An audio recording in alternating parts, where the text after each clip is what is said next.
কয়দিন দিদির বাড়িতে খুব মজা করার পর কয়দিন না মনে হচ্ছে অনেক দিন বাদে আজকে আমরা রুমে বা আমাদের ঘরে ফিরছি ফ্ল্যাটে। তো যাই হোক সকাল সকাল বেরিয়ে পড়েছি উদ্দেশ্যে বাড়ি যাওয়ার কলকাতায়।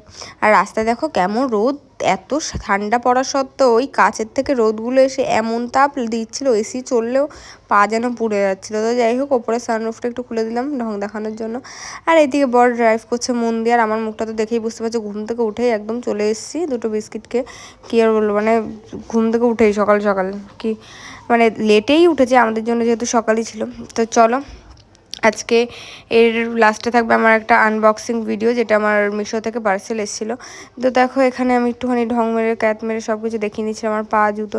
বাড়িতে এসে আমরা ব্রেকফাস্ট করে নিয়েছিলাম, এখানে আমি বানিয়ে নিয়েছিলাম ডিম টোস্ট, না এটা কিন্তু ডিম টোস্ট না, এটা স্যান্ডউইচ বানিয়ে দুজনে খেয়ে, দু রকমের স্যান্ডউইচ বানিয়েছিলাম খেয়ে তারপরে বসে পড়লাম আমার গিফট না পার্সেল আনবক্সিং করতে।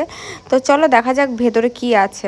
সবার প্রথমে একটা বেরোলো ওয়ারেন্টি কার্ড, তারপরেই বেরোলো এত বড় একটা বাক্স থেকে একটা ছোট্ট জিনিস, সেটা হচ্ছে ঘড়ি। দেখো আমি একটা ওয়াচ অর্ডার করেছিলাম, তো এটা খুব সুন্দর প্যাকেজিং করে দিয়েছে, দেখতেই পাচ্ছ একদম সেফটিভাবে। তো বের করার পরে জাস্ট গ্লেসটা দেখো, এখনও তো ওপরের প্লাস্টিক আমি রিমুভই করিনি, তার আগে এত সুন্দর গ্লেস আমার দেখে তো খুব ভালো লেগেছে। আমি অনেক দিন ধরে এটা কেনার ইচ্ছে ছিল, অনেকের হাতেই দেখেছি অবশ্য, যে সবাই যেটা ইউজ করে আমার সেটা ইউজ করতে একদমই ভালো লাগে না। তারপরে এটা আমার অনেক পছন্দের একটা ওয়াচ ছিল, যেটা অনেক দিন ধরে দোমনায় ছিলাম কিনবো কি কিনবো না, তাই অফার চলে এসেছিলো, অফারে আর দেরি না করে একদম অর্ডার করেই দিলাম। আর দেখো প্লাস্টিকগুলো ওপরে যে ছিল ওগুলো আমি ওপেন করছিলাম, তারপরে গ্লেসটা দেখো, জাস্ট ব্যাক ক্যামেরায় তোমাদের দেখাচ্ছি, দারুণ এসছে আর অনেক রিজনেবল প্রাইসে আছে। এটা তোমরা চাইলে নিতে পারো, মিশোতে অ্যাভেলেবেল পেয়ে যাবে। আর যদি তোমরা দামটা জানতে চাও বা লিঙ্ক চাও তাহলে আমাকে কমেন্ট বক্সে কমেন্ট করে জানিও, অবশ্যই আমি তোমাদের লিঙ্ক দিয়ে দেবো। কেমন